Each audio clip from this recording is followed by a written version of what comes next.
목사인 제가 부끄러운 고백을 하나 하겠습니다. 몇 년 전만 해도 저는 밤이 두려웠습니다. 낮에는 성도님들을 위로하고 격려하지만 정작 혼자 남겨진 밤이 되면 온갖 걱정과 불안이 밀려왔습니다. 설교 준비는 잘 되고 있는지, 신방 가야 할 성도님들은 괜찮으신지, 교회 재정은 어떻게 해야 하는지, 눈을 감으면 생각이 꼬리에 꼬리를 물었습니다. 새벽 2시, 3시까지 뒤척이다가 결국 일어나 성경을 펼쳤습니다. 하지만 그때도 평안보다는 조바심이 더 컸습니다. 내일 또 피곤하겠구나. 그런데 3년 전 겨울 한 집사님이 제게 전화를 하셨습니다. 김순옥 집사님, 당시 67세셨습니다. 목소리가 떨리고 계셨습니다. 목사님, 저 요즘 잠을 잘 수가 없어요. 눈을 감으면 온갖 걱정이 밀려와요. 남편 건강도 염려되고 아들 사업도 걱정되고 제 몸도 여기저기 아프고 수면제를 먹어도 2시간이면 깨요. 그러면 또 새벽까지 뒤척이다가 지쳐서 아침을 맞이해요. 그분의 말씀을 들으며 저는 깨달았습니다. 이것은 김 집사님만의 문제가 아니라는 것을요. 이것은 저만의 문제도 아니라는 것을요. 우리 시대의 수많은 하나님의 자녀들이 밤마다 이 어두운 터널을 걷고 있다는 것을요. 그날 저는 김 집사님께 제안을 드렸습니다. 집사님, 함께 야고보서를 밤마다 읽어보시겠어요? 그냥 읽는 게 아니라 하나님께서 주시는 평안을 구하면서요. 그분은 그날부터 시작하셨습니다. 일주일이 지났습니다. 김 집사님께서 다시 전화를 하셨습니다. 이번엔 목소리가 달랐습니다. 목사님, 신기해요. 처음 며칠은 별 느낌이 없었는데 나흘째부터 뭔가 달라지기 시작했어요. 야고보서 1장을 읽으면서 온전하고 구비하여 조금도 부족함이 없게 하려 하심이라는 구절이 가슴에 와닿았어요. 하나님이 내 시련에도 목적이 있구나. 하나님이 나를 온전하게 하고 계시구나. 그 생각을 하니까 걱정이 평안으로 바뀌더라고요.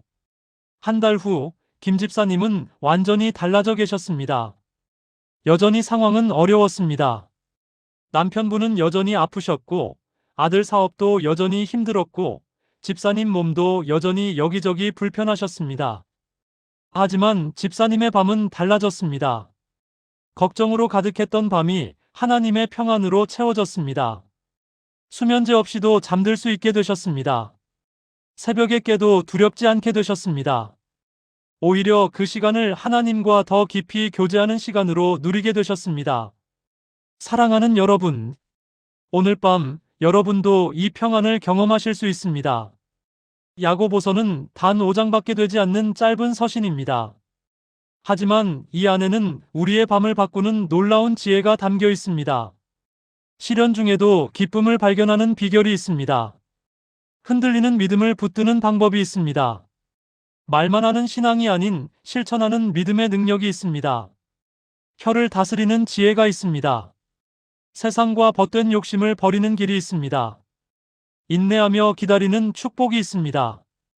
그리고 무엇보다 서로를 위해 기도하는 공동체의 능력이 있습니다.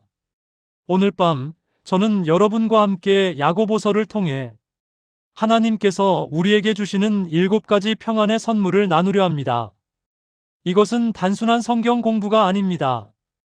이것은 여러분의 밤을 바꾸는 영적 여정입니다. 이것은 불안에서 평안으로, 걱정에서 감사로, 두려움에서 믿음으로 나아가는 거룩한 통로입니다. 편안히 누우셔서 들으셔도 좋습니다. 눈을 감으셔도 좋습니다. 하나님께서 여러분의 마음에 말씀하실 것입니다. 그리고 그 말씀이 여러분의 밤을 평안으로 채울 것입니다. 지금부터 시작하겠습니다. 첫 번째 시련 중에 발견하는 기쁨의 비밀. 여러분은 밤에 잠 못 이루는 이유가 무엇입니까? 혹시 지금 겪고 있는 시련 때문은 아니십니까? 건강의 시련, 경제의 시련, 관계의 시련, 자녀의 시련. 이 시련들이 밤이 되면 더 크게 다가옵니다. 낮에는 바쁘게 지내며 잊을 수 있지만 밤이 되면 고요 속에서 그 무게가 배가 됩니다. 이 문제가 해결될 수 있을까? 내가 이걸 이겨낼 수 있을까? 왜 하필 나에게 이런 일이? 이런 생각들이 꼬리에 꼬리를 물며 여러분의 잠을 빼앗습니다. 야고보서는 이렇게 시작합니다. 내 형제들아, 너희가 여러 가지 시험을 당하거든 온전히 기쁘게 여기라. 이는 너희 믿음의 시련이 인내를 만들어내는 줄 너희가 알미라. 인내를 온전히 이루라. 이는 너희로 온전하고 구비하여 조금도 부족함이 없게 하려 함이라.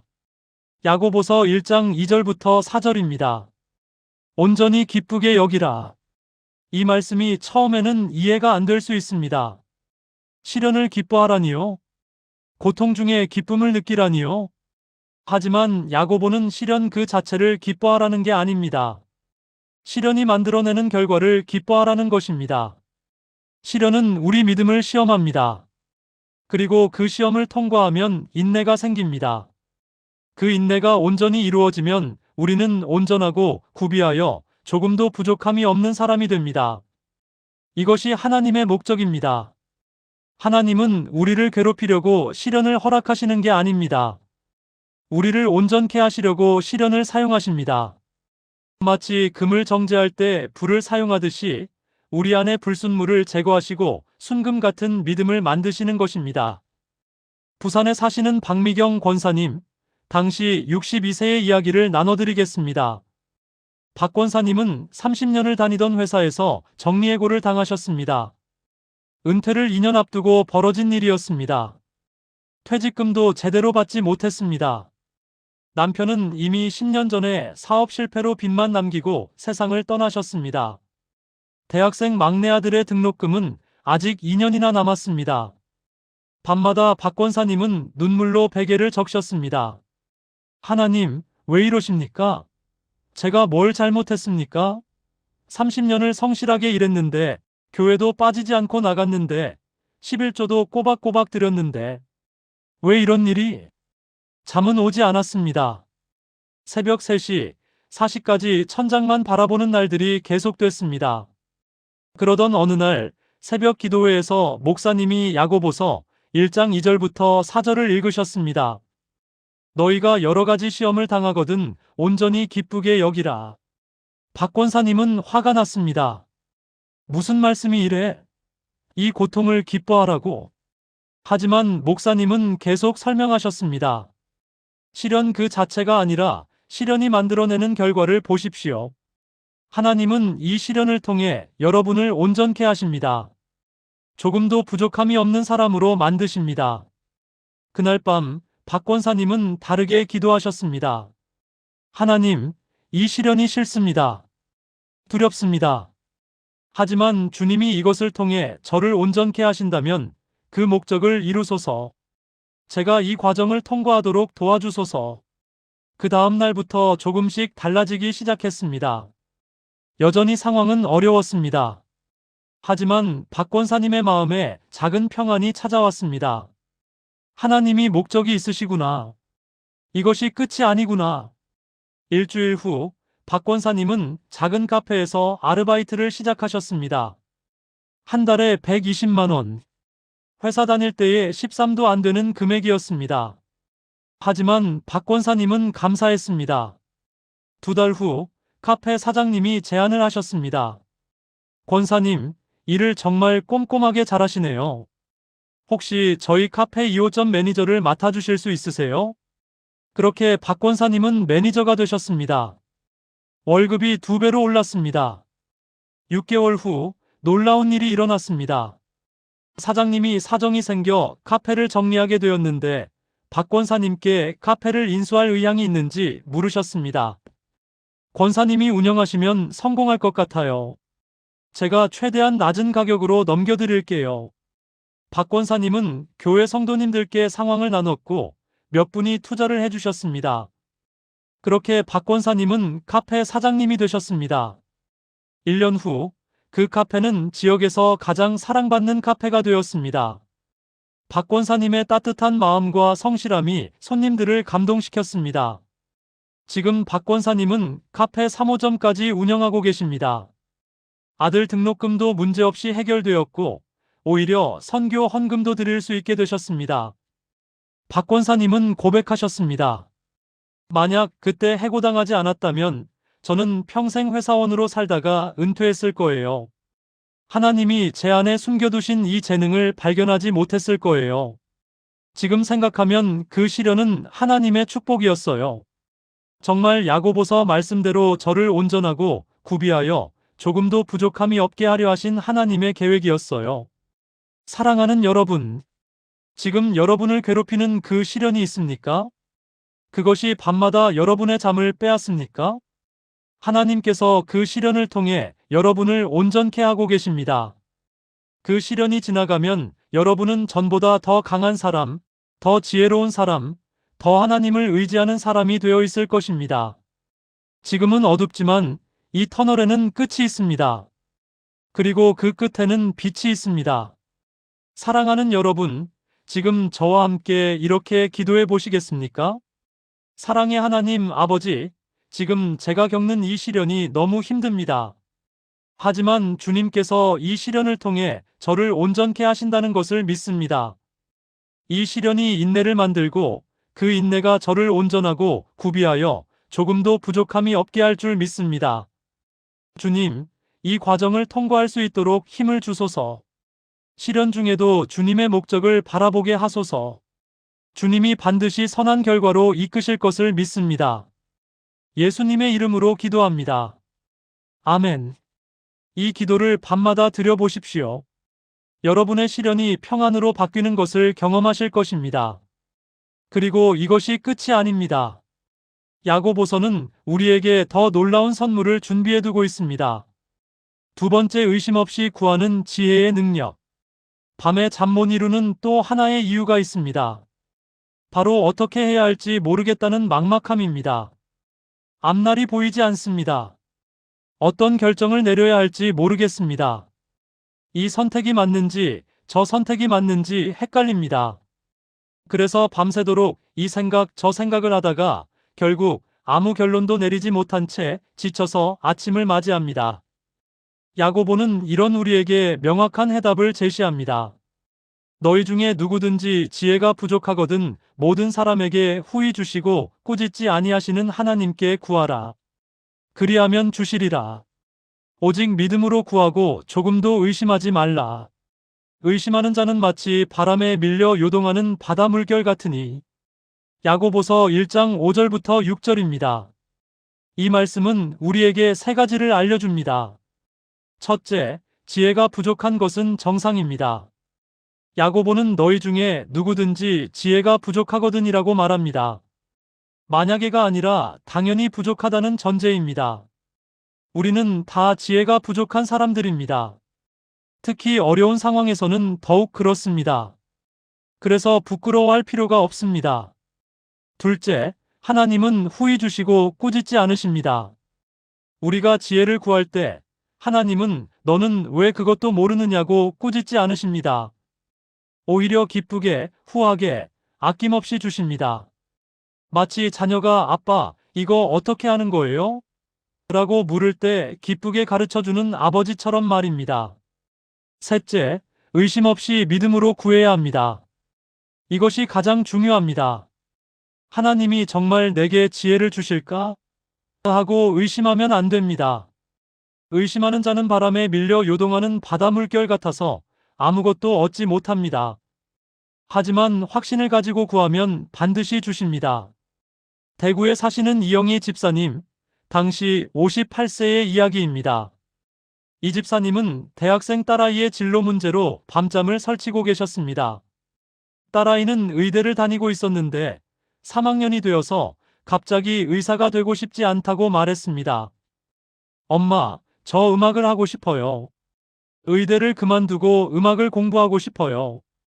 이 집사님 부부는 충격을 받았습니다. 의사가 되려고 재수까지 했던 아이였습니다. 이제 와서 음악을 한다고? 그것도 의대를 그만두고? 남편은 단호했습니다. 안 돼. 절대 안 돼. 하지만 딸은 고집이 셌습니다. 저 정말 음악이 하고 싶어요. 의학 공부하는 게 너무 괴로워요. 이 집사님은 밤마다 고민했습니다. 딸의 인생인데 강요하는 게 맞을까? 하지만 음악으로 먹고 살 수 있을까? 의대를 그만두면 나중에 후회하지 않을까? 남편과 딸 사이에서 어떻게 해야 할까? 한 달이 넘도록 잠을 제대로 자지 못했습니다. 새벽마다 일어나 기도했지만 답이 오지 않았습니다. 그러던 어느 날 새벽 기도 중에 야고보서 1장 5절이 마음에 꽂혔습니다. 너희 중에 누구든지 지혜가 부족하거든 모든 사람에게 후히 주시고 꾸짖지 아니하시는 하나님께 구하라. 그리하면 주시리라. 이 집사님은 그날부터 달라졌습니다. 하나님, 제게 지혜가 없습니다.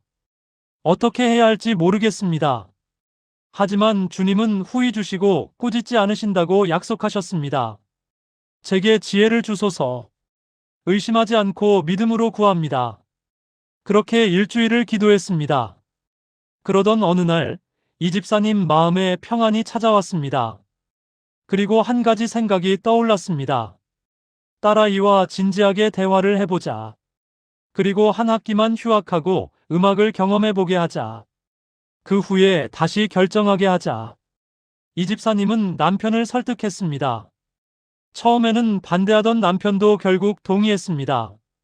딸은 한 학기 휴학을 하고 음대 입시 학원에 다녔습니다. 3개월이 지났습니다. 딸아이가 집에 와서 말했습니다.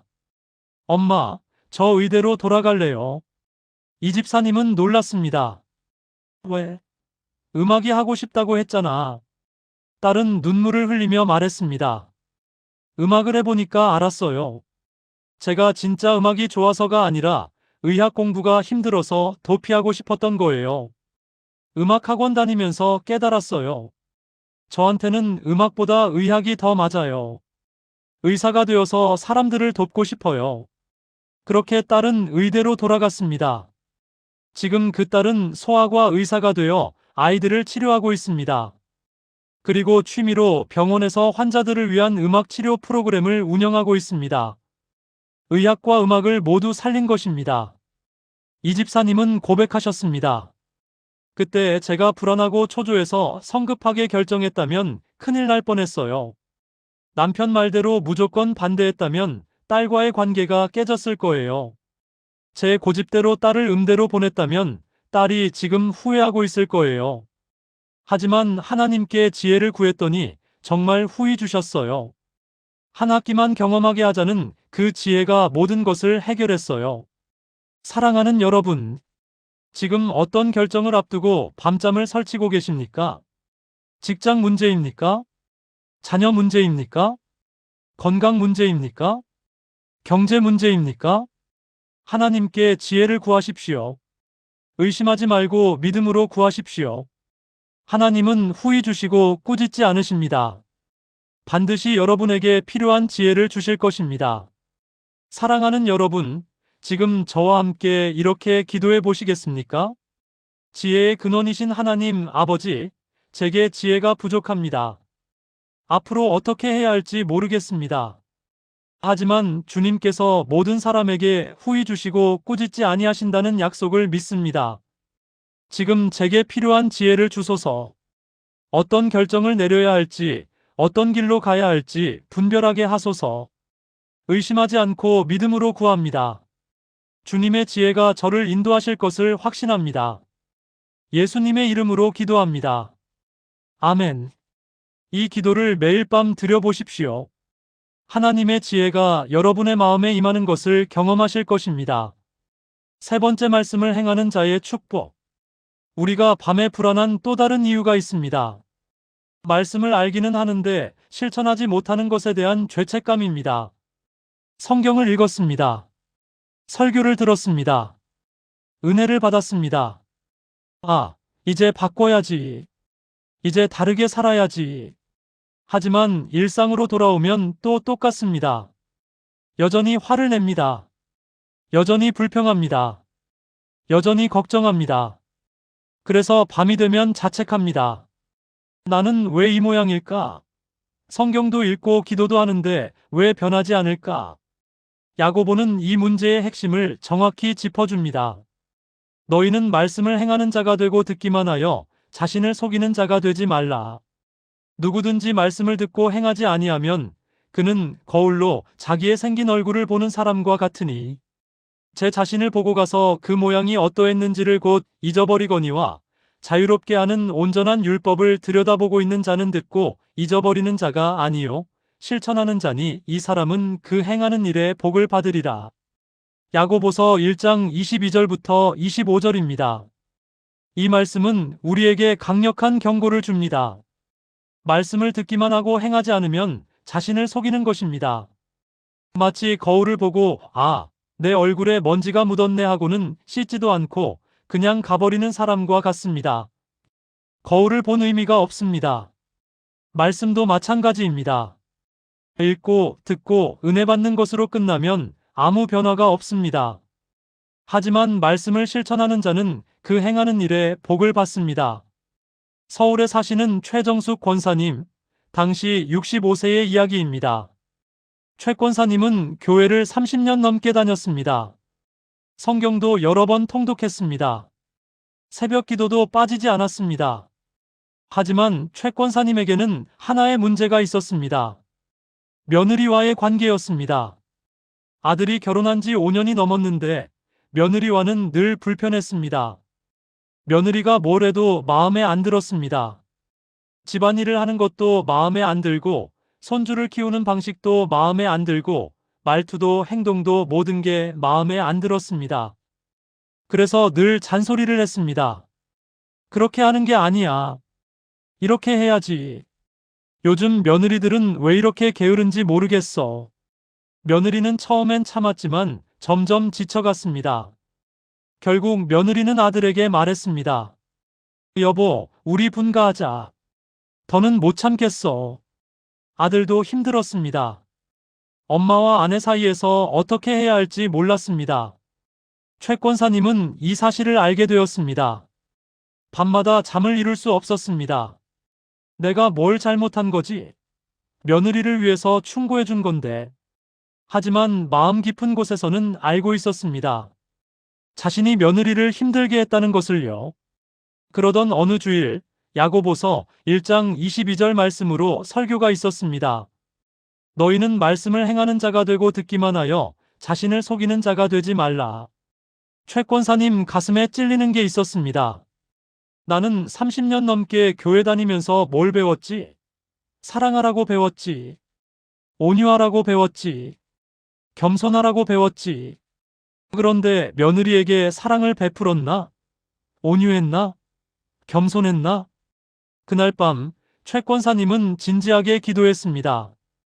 하나님, 제가 말씀을 듣기만 하고 행하지 않았습니다. 사랑하라는 말씀을 들으면서도 며느리를 사랑하지 못했습니다.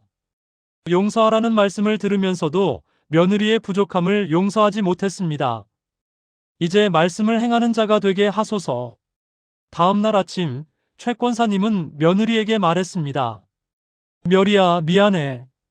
그동안 네가 많이 힘들었지? 엄마가 잘못했어. 며느리는 놀랐습니다.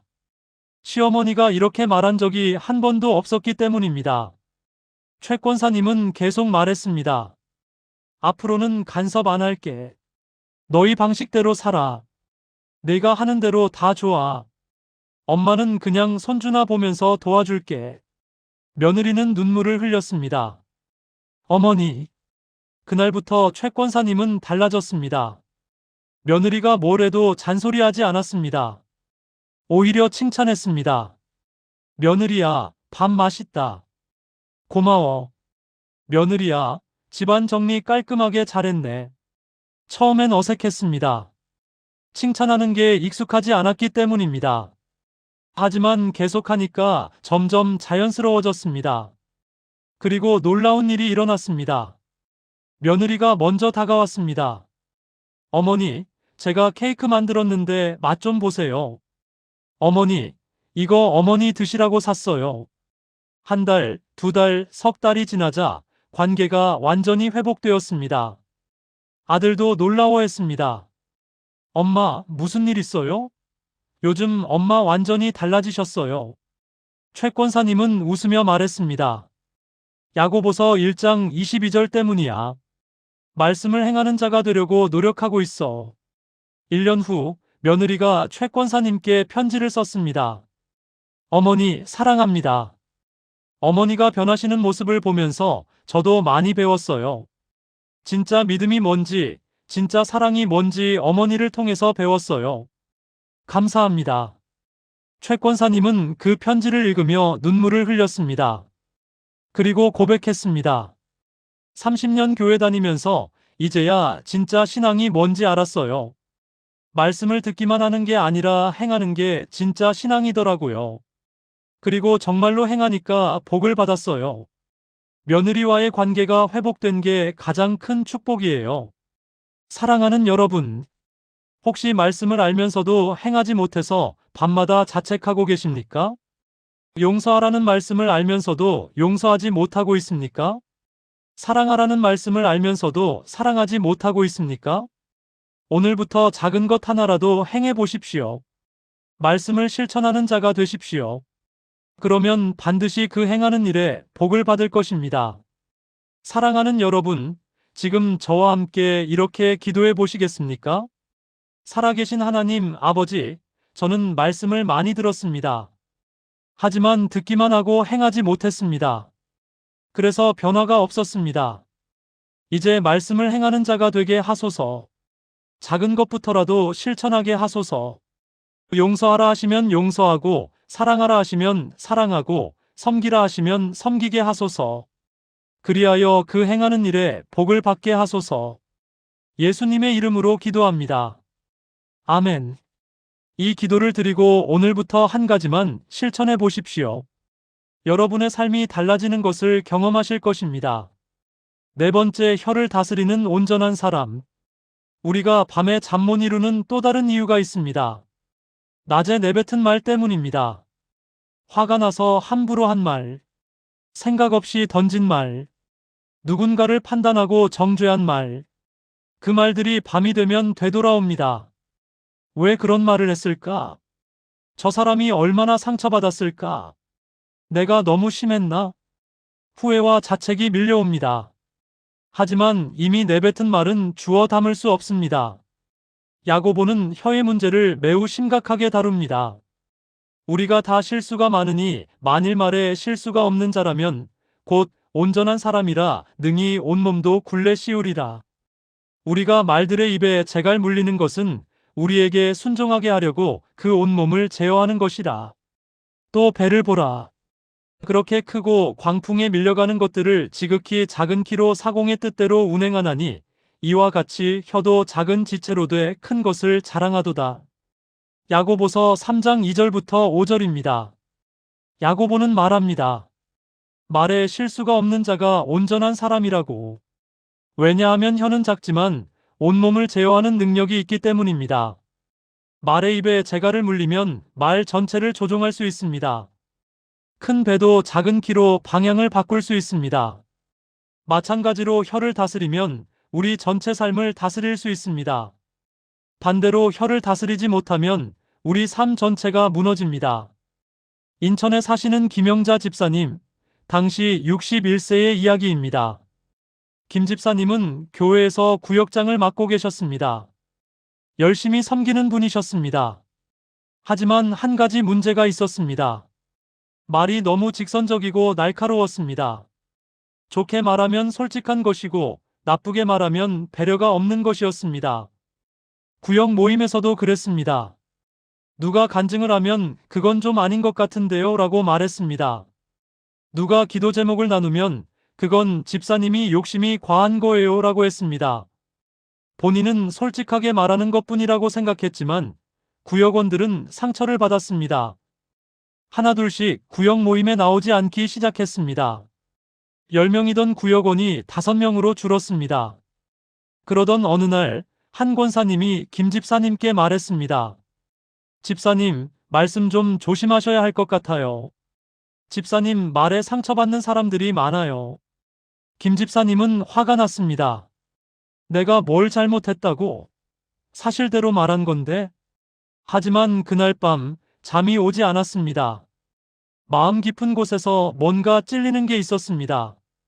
내가 정말 말을 함부로 했나? 지난 일들을 돌아보니 후회되는 순간들이 많았습니다. 며칠 후 주일 설교가 야고보서 3장이었습니다. 목사님이 말씀하셨습니다. 혀는 작지만 큰 것을 자랑합니다. 작은 불이 큰 산을 태우듯 한마디 말이 한 사람의 인생을 무너뜨릴 수 있습니다. 우리의 혀를 다스려야 합니다. 김 집사님 가슴에 말씀이 박혔습니다. 그날부터 김 집사님은 기도하기 시작했습니다. 하나님, 제 혀를 다스려 주소서. 말하기 전에 생각하게 하소서. 처음에는 쉽지 않았습니다. 말이 입 밖으로 나오려고 할 때마다 참아야 했습니다. 이 말이 저 사람에게 상처가 될까? 이 말이 정말 필요한 말일까? 이 말을 꼭 내가 해야 할까? 이렇게 생각하다 보니 말을 안 하게 되는 경우가 많았습니다. 2주가 지났습니다. 구역 모임에서 한 권사님이 간증을 나눴습니다. 예전 같았으면 그건 좀 아닌 것 같은데요 라고 했을 겁니다. 하지만 김 집사님은 참았습니다. 그리고 이렇게 말했습니다. 권사님, 그 어려운 상황에서도 하나님을 붙드셨네요. 정말 귀한 간증이에요. 권사님이 놀라며 말했습니다. 집사님, 감사합니다. 집사님 말씀에 힘이 나요. 한 달이 지나자 분위기가 달라졌습니다. 구역 모임에 사람들이 다시 나오기 시작했습니다. 김 집사님이 변했다는 소문이 났기 때문입니다. 우리 구역장님이 요즘 완전 달라지셨어요. 말씀도 은혜롭게 하시고 격려도 많이 해주세요.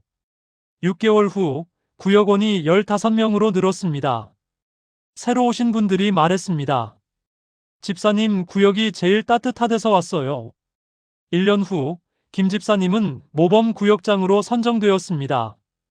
시상식에서 김 집사님이 말했습니다. 제가 이 상을 받을 자격이 없습니다. 1년 전만 해도 저는 혀를 다스리지 못해서 많은 사람에게 상처를 준 사람이었습니다. 하지만 야고보서 3장 말씀이 저를 바꿨습니다. 혀를 다스리니까 제 삶 전체가 달라졌습니다. 이제 밤에 잠들 때 후회하지 않습니다. 오늘 누구에게 상처 주지 않았을까 걱정하지 않습니다. 오히려 오늘 누구를 격려했지, 누구를 위로했지 생각하며 감사하게 잠듭니다. 사랑하는 여러분, 혹시 낮에 한 말 때문에 밤에 후회하고 계십니까?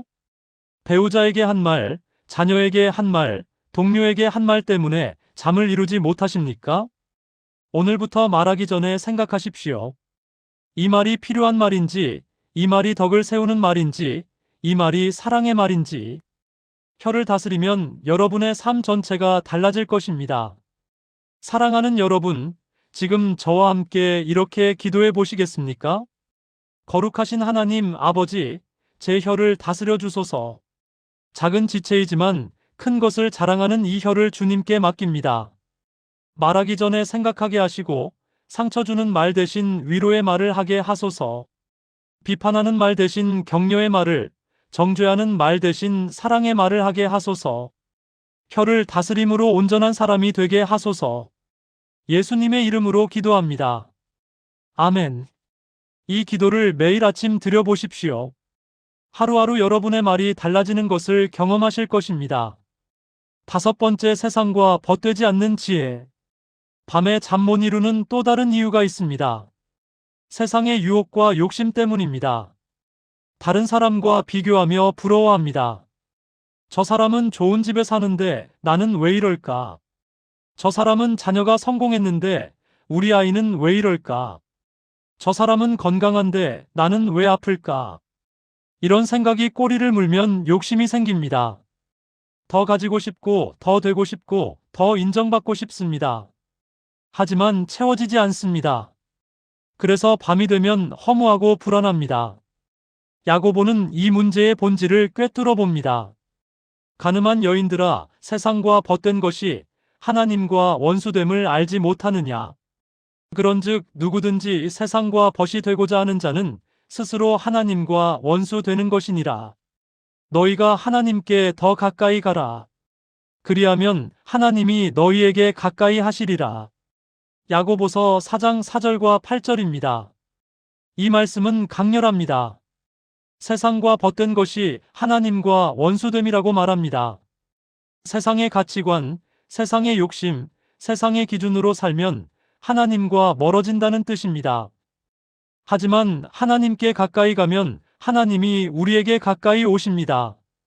그리고 그분과 가까이 있을 때 우리는 진정한 만족과 평안을 얻습니다. 광주에 사시는 박성애 권사님, 당시 59세의 이야기입니다. 박 권사님은 남편이 사업을 잘해서 경제적으로 넉넉한 편이었습니다. 좋은 아파트에 살고 좋은 차를 타고 여행도 자주 다녔습니다. 하지만 박 권사님은 늘 불만족스러웠습니다. 교회 집사님 한 분이 더 큰 아파트로 이사를 갔습니다. 박 권사님은 부러웠습니다. 우리도 저런 아파트에 살면 좋을 텐데. 다른 권사님이 명품 가방을 들고 왔습니다. 박 권사님은 또 부러웠습니다. 나도 저런 가방 하나 있으면 좋을 텐데. 자녀들 이야기가 나왔습니다. 누구 아들은 의사, 누구 딸은 변호사. 박 권사님 딸은 평범한 회사원이었습니다. 박 권사님은 자랑할 게 없었습니다. 그래서 늘 남과 비교했습니다. 그리고 늘 부족함을 느꼈습니다. 밤이 되면 이런 생각들이 머릿속을 가득 채웠습니다. 좀 더 크게 살 걸. 좀 더 많이 가질 걸. 딸을 더 좋은 대학에 보낼 걸. 어느 날 남편에게 말했습니다. 여보, 우리 아파트 좀 더 큰 데로 옮기자. 요즘 다들 큰데 사는데 우리만 이래. 남편은 난처해했습니다. 여보, 지금도 충분히 좋은데.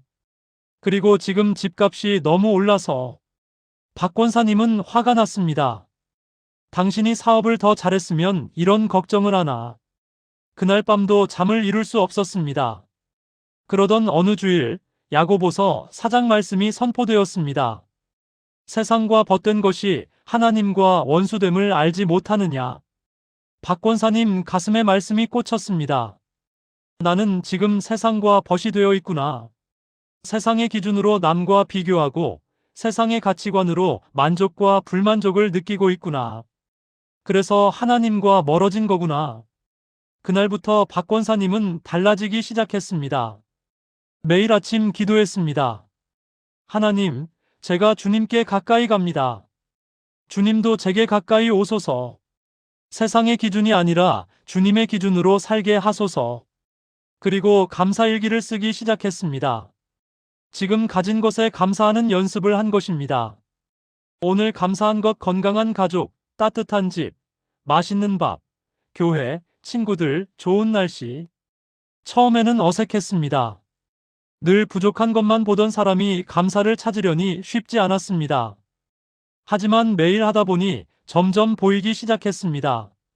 아, 내가 이렇게 많은 것을 가지고 있었구나. 한 달이 지나자 마음이 달라졌습니다. 남의 큰 아파트를 봐도 부럽지 않았습니다. 우리 집도 충분히 좋아. 가족이 함께 있으니까. 남의 명품 가방을 봐도 부럽지 않았습니다. 나도 좋은 가방 있어. 그리고 가방이 뭐 그리 중요해. 자녀 이야기가 나와도 당당했습니다. 우리 딸은 착하고 성실해. 그것만으로도 충분해. 3개월 후, 박 권사님은 완전히 달라져 있었습니다. 얼굴에서 평안이 느껴졌습니다. 다른 권사님들이 물었습니다. 권사님, 요즘 표정이 정말 밝으세요. 무슨 좋은 일 있으세요? 박 권사님이 웃으며 말했습니다. 좋은 일이라기보다는 제가 달라진 것 같아요. 전에는 늘 남과 비교하고 부족한 것만 봤는데 요즘은 감사한 것이 너무 많이 보여요. 야고보서 4장 말씀대로 세상과 벗되는 대신 하나님께 가까이 가니까 평안이 찾아왔어요. 1년 후, 박 권사님은 구제 사역에 적극적으로 참여하게 되었습니다. 전에는 자기가 더 가지는 것만 생각했는데 이제는 나누는 것에서 기쁨을 찾았습니다. 독거노인들을 위한 도시락 봉사, 노숙자들을 위한 급식 봉사, 저소득층 아이들을 위한 학습 지원. 박 권사님은 고백했습니다. 전에는 더 큰 아파트, 더 좋은 차, 더 많은 것들이 행복을 줄 거라고 생각했어요. 하지만 그건 거짓말이었어요. 오히려 더 불안하고 더 불만족스러웠어요. 진짜 행복은 하나님께 가까이 갈 때 찾아왔어요. 그리고 가진 것을 나눌 때 더 큰 기쁨을 느껴요. 이제는 밤에 잠들 때 감사함으로 잠들어요. 사랑하는 여러분, 혹시 세상의 기준으로 남과 비교하며 불만족하고 계십니까? 더 가져야 행복할 것 같고, 더 되어야 만족할 것 같습니까? 하나님께 가까이 가십시오. 그분과 가까이 있을 때 진정한 만족과 평안을 경험하게 될 것입니다. 사랑하는 여러분, 지금 저와 함께 이렇게 기도해 보시겠습니까? 사랑의 하나님 아버지, 저는 세상의 기준으로 살았습니다. 남과 비교하며 불만족했고, 더 가지려는 욕심으로 불안했습니다. 이제 세상과 벗되는 대신 주님께 가까이 갑니다. 주님도 제게 가까이 오소서. 지금 가진 것에 감사하게 하시고 주님 안에서 만족을 누리게 하소서. 세상이 주는 것이 아닌 주님이 주시는 평안을 경험하게 하소서. 예수님의 이름으로 기도합니다. 아멘. 이 기도를 매일 밤 드려보십시오. 하나님께 가까이 갈 때 찾아오는 평안을 경험하실 것입니다. 6번째, 인내하며 기다리는 축복. 밤에 잠 못 이루는 또 다른 이유가 있습니다. 기다림의 고통 때문입니다. 기도했는데 응답이 없습니다. 노력했는데 결과가 없습니다. 믿었는데 변화가 없습니다. 언제까지 기다려야 하나? 정말 되긴 하는 건가? 하나님이 정말 들으시긴 하시나? 이런 의문이 밤마다 찾아옵니다. 그래서 조급하고 불안합니다. 야고보는 우리에게 인내의 지혜를 알려줍니다. 그러므로 형제들아, 주께서 강림하시기까지 길이 참으라. 보라, 농부가 땅에서 나는 귀한 열매를 바라고 길이 참아 이른 비와 늦은 비를 기다리나니 너희도 길이 참고 마음을 굳건하게 하라. 주의 강림이 가까우니라. 야고보서 5장 7절부터 8절입니다. 야고보는 농부의 비유를 듭니다. 농부는 씨를 뿌리고 기다립니다. 이른 비를 기다리고 늦은 비를 기다립니다. 그 사이 농부가 할 수 있는 일은 많지 않습니다. 그냥 인내하며 기다릴 뿐입니다. 하지만 반드시 때가 되면 귀한 열매를 거둡니다. 우리 삶도 마찬가지입니다. 씨를 뿌렸으면 기다려야 합니다. 때가 되면 반드시 열매를 맺습니다. 대전에 사시는 조미숙 집사님, 당시 63세의 이야기입니다. 조 집사님에게는 아들이 하나 있었습니다. 35세 된 아들이었는데 아직 결혼을 하지 않았습니다.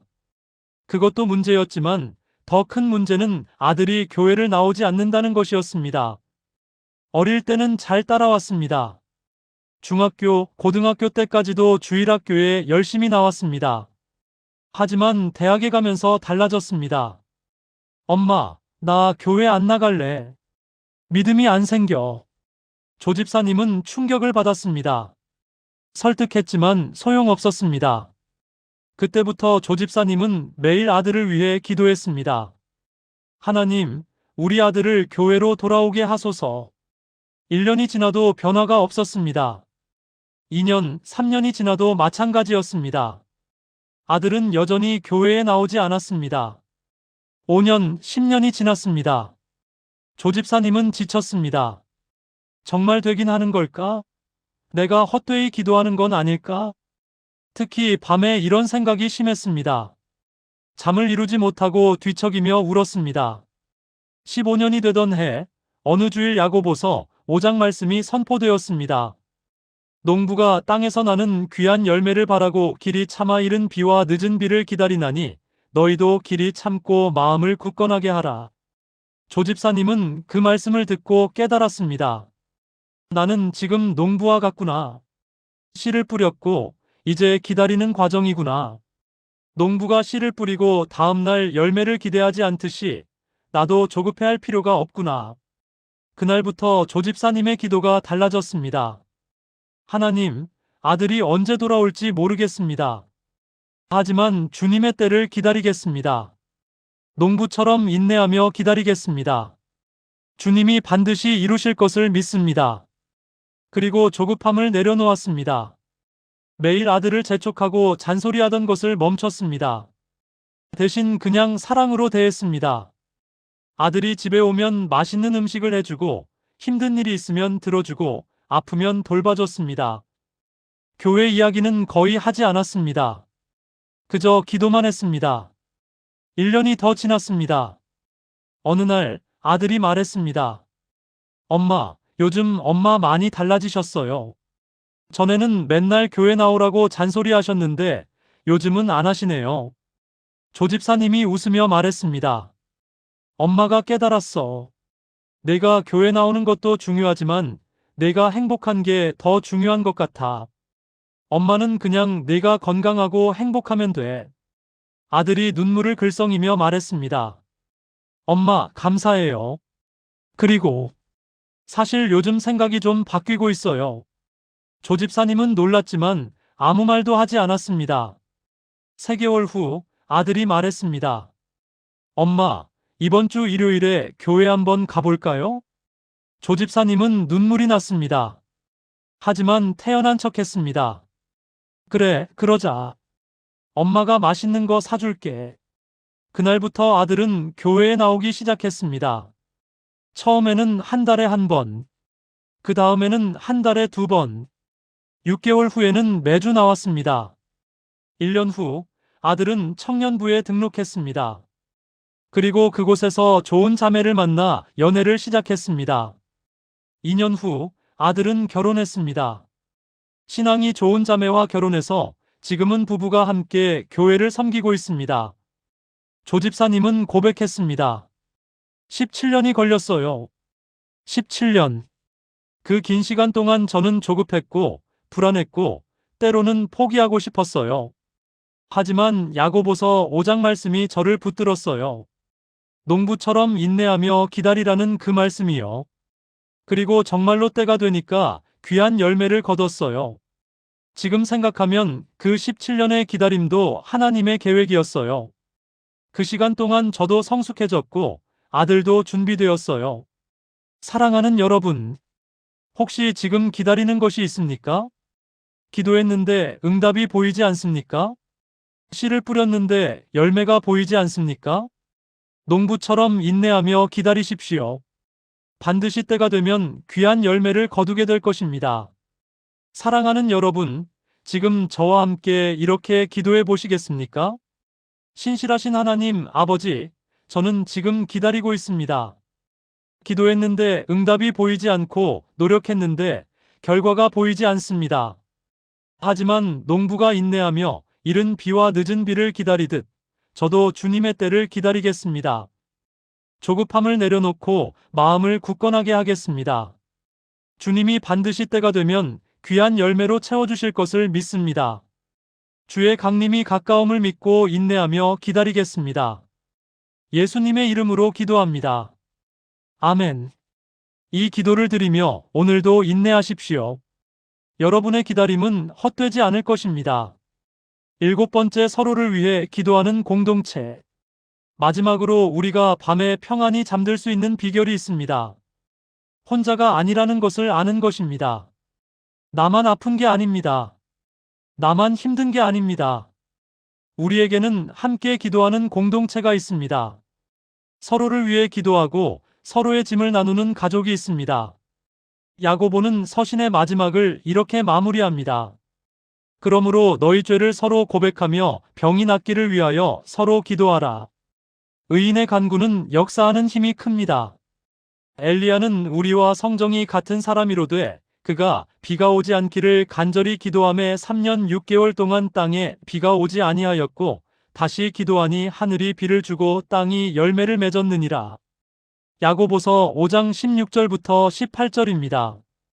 이 말씀은 우리에게 3가지를 알려줍니다. 첫째, 죄를 서로 고백하라고 합니다. 혼자 끙끙 앓지 말고 신뢰할 수 있는 형제자매에게 나누라는 것입니다. 비밀을 나누면 짐이 가벼워집니다. 둘째, 서로를 위해 기도하라고 합니다. 내 문제만 기도하는 게 아니라 다른 사람의 문제도 함께 기도하라는 것입니다. 의인의 간구는 역사하는 힘이 큽니다. 셋째, 우리도 엘리야처럼 능력 있는 기도를 할 수 있다고 합니다. 엘리야가 특별해서 기도 응답을 받은 게 아닙니다. 그도 우리와 성정이 같은 평범한 사람이었습니다. 하지만 간절히 기도했고 하나님이 응답하셨습니다. 우리도 마찬가지입니다. 울산에 사시는 정은희 권사님, 당시 60세의 이야기입니다. 정권사님은 유방암 진단을 받았습니다. 2기였습니다. 수술을 해야 했고 그 후에 항암 치료를 받아야 했습니다. 정권사님은 두려웠습니다. 밤에 잠을 잘 수 없었습니다. 수술이 잘 될까? 항암 치료를 견딜 수 있을까? 재발하면 어떡하지? 온갖 생각이 머릿속을 가득 채웠습니다. 남편과 자녀들에게는 괜찮은 척했지만 혼자 있을 때는 눈물이 났습니다. 그러던 어느 날 같은 구역 김 집사님이 찾아왔습니다. 권사님, 요즘 많이 힘드시죠? 저도 5년 전에 유방암 수술했어요. 정 권사님은 놀랐습니다. 김 집사님이 암 환자였다는 것을 몰랐기 때문입니다. 김 집사님은 자신의 이야기를 나눴습니다. 얼마나 두려웠는지, 어떻게 극복했는지, 하나님이 어떻게 함께 하셨는지, 그리고 마지막에 이렇게 말했습니다. 권사님, 혼자 견디지 마세요. 우리 구역 식구들한테 알리세요. 우리가 함께 기도할게요. 정 권사님은 처음에 망설였습니다. 민폐 끼치는 것 같고, 약한 모습 보이기 싫고, 하지만 김 집사님이 설득했습니다. 권사님, 야고보서에 뭐라고 되어 있어요? 너희 죄를 서로 고백하며 병이 낫기를 위하여 서로 기도하라고 하잖아요. 우리가 공동체잖아요. 함께 짐을 나눠야죠. 그날 구역 모임에서 정 권사님은 자신의 상황을 나눴습니다. 눈물이 났습니다. 구역 식구들도 함께 울었습니다. 그리고 함께 기도했습니다. 한 사람씩 돌아가며 정 권사님을 위해 기도했습니다. 그날 밤 정 권사님은 오랜만에 평안히 잠들었습니다. 내가 혼자가 아니구나. 이렇게 많은 사람이 나를 위해 기도하는구나. 수술날이 다가왔습니다. 구역 식구들이 병원에 왔습니다. 수술실 앞에서 함께 기도했습니다. 수술은 성공적이었습니다. 의사가 말했습니다. 다행히 깨끗하게 제거되었습니다. 림프절 전이도 없고요. 정 권사님은 눈물을 흘리며 하나님께 감사했습니다. 항암 치료가 시작되었습니다. 힘들었습니다. 머리카락이 빠지고 몸이 아프고 식욕이 없고 구토가 났습니다. 하지만 구역 식구들이 돌아가며 방문했습니다. 식사를 해주고 집안일을 도와주고 함께 기도했습니다. 특히 매주 수요일 저녁 구역 식구들이 모여서 정 권사님을 위해 특별 기도회를 했습니다. 6개월의 항암 치료가 끝났습니다. 정 권사님은 무사히 치료 과정을 마쳤습니다. 1년 후 검사에서 이상이 없었습니다. 2년 후에도 3년 후에도 깨끗했습니다. 지금 정 권사님은 완전히 회복되어 건강하게 지내고 계십니다. 그리고 이제는 정 권사님이 암 진단을 받은 다른 분들을 찾아가서 위로하고 기도해주고 있습니다. 정 권사님은 고백했습니다. 혼자였으면 못 이겼을 거예요. 너무 두렵고 힘들었거든요. 밤마다 악몽에 시달렸고요. 하지만 구역 식구들이 함께 기도해주니까 힘이 났어요. 나 혼자가 아니구나. 이렇게 많은 사람이 나를 위해 기도하고 있구나 생각하니까 용기가 생겼어요. 야고보서 5장 말씀대로 의인의 간구는 정말 역사하는 힘이 큽니다. 저는 그 능력을 경험했어요. 사랑하는 여러분, 혹시 혼자 끙끙 앓고 계십니까? 누구에게도 말하지 못하고 혼자 짐을 지고 계십니까? 신뢰할 수 있는 형제자매에게 나누십시오. 함께 기도하십시오. 서로의 짐을 나누십시오. 우리는 공동체입니다. 함께 기도할 때 놀라운 능력이 나타납니다. 사랑하는 여러분, 지금 저와 함께 이렇게 기도해 보시겠습니까? 사랑의 하나님 아버지, 저를 혼자 두지 않으시고 공동체 안에 두셨음을 감사합니다. 서로 죄를 고백하고 서로를 위해 기도하는 이 아름다운 공동체를 감사합니다. 제가 혼자 짐을 지지 않고 형제자매와 나누게 하소서. 그리고 저도 다른 사람의 짐을 함께 지는 사람이 되게 하소서. 우리의 간구가 역사하는 힘이 있음을 믿습니다. 함께 기도할 때 주님이 응답하심을 믿습니다. 이 공동체를 통해 주님의 사랑을 경험하게 하소서. 예수님의 이름으로 기도합니다. 아멘. 이 기도를 드리고 내일 누군가에게 여러분의 짐을 나눠 보십시오. 그리고 누군가의 짐을 함께 지는 기도를 시작해 보십시오. 지금까지 나눈 야고보서의 7가지 평안의 선물을 하나의 기도로 드리겠습니다. 사랑하는 여러분, 함께 기도하시겠습니까? 전능하시고 신실하신 하나님 아버지, 오늘 밤 야고보서를 통해 주신 놀라운 말씀들을 감사드립니다. 시련 중에도 온전히 기쁘게 여기라 하시며 그 시련이 인내를 만들어 우리를 온전하고 구비하여 조금도 부족함이 없게 하신다는 약속을 감사합니다. 지혜가 부족할 때 모든 사람에게 후히 주시고 꾸짖지 아니하시는 하나님께 구하면 주신다는 약속을 감사합니다. 말씀을 행하는 자가 되어 그 행하는 일에 복을 받게 하신다는 말씀을 감사합니다. 혀를 다스림으로 온전한 사람이 될 수 있다는 지혜를 감사합니다. 세상과 벗되는 대신 하나님께 가까이 가면 하나님이 우리에게 가까이 오신다는 약속을 감사합니다. 농부가 인내하며 이른 비와 늦은 비를 기다리듯 우리도 인내하며 기다리면 귀한 열매를 거둔다는 약속을 감사합니다. 서로 죄를 고백하고 서로를 위해 기도하는 공동체의 능력을 감사합니다. 저는 이 모든 말씀을 믿고 고백합니다. 제가 겪는 시련은 저를 온전케 하시려는 하나님의 계획입니다. 제게 필요한 지혜를 하나님이 후히 주십니다. 저는 말씀을 듣기만 하지 않고 행하는 자가 되겠습니다. 제 혀를 다스림으로 온전한 사람이 되겠습니다. 세상과 벗되는 대신 하나님께 가까이 나아가겠습니다. 조급해하지 않고 농부처럼 인내하며 주님의 때를 기다리겠습니다. 혼자 짐을 지지 않고 형제자매와 함께 나누며 서로를 위해 기도하겠습니다. 주님, 이제 밤에 잠들 때 두려움 대신 평안을 주소서. 걱정 대신 감사를, 불안 대신 확신을, 조급함 대신 인내를 주소서. 야고보서의 이 모든 약속이 저의 삶에서 이루어지게 하소서. 오늘 밤도 내일 밤도 매일 밤 이 말씀을 묵상하며 주님의 평안 속에 잠들게 하소서. 주님이 저와 함께 계시고 저를 지키시고 저를 인도하심을 믿습니다. 살아계신 예수 그리스도의 이름으로 기도합니다. 아멘. 사랑하는 여러분, 지금까지 우리는 야고보서를 통해 하나님께서 주시는 7가지 평안의 선물을 함께 나눴습니다. 첫째, 시련 중에도 기쁨을 발견하는 비밀을 배웠습니다. 시련은 우리를 온전케 하시려는 하나님의 계획입니다. 둘째, 의심 없이 구하는 지혜의 능력을 배웠습니다. 하나님은 후히 주시고 꾸짖지 않으십니다. 셋째, 말씀을 행하는 자의 축복을 배웠습니다. 듣기만 하지 말고 행할 때 복을 받습니다. 넷째, 혀를 다스리는 온전함을 배웠습니다. 작은 혀를 다스리면 전체 삶이 달라집니다.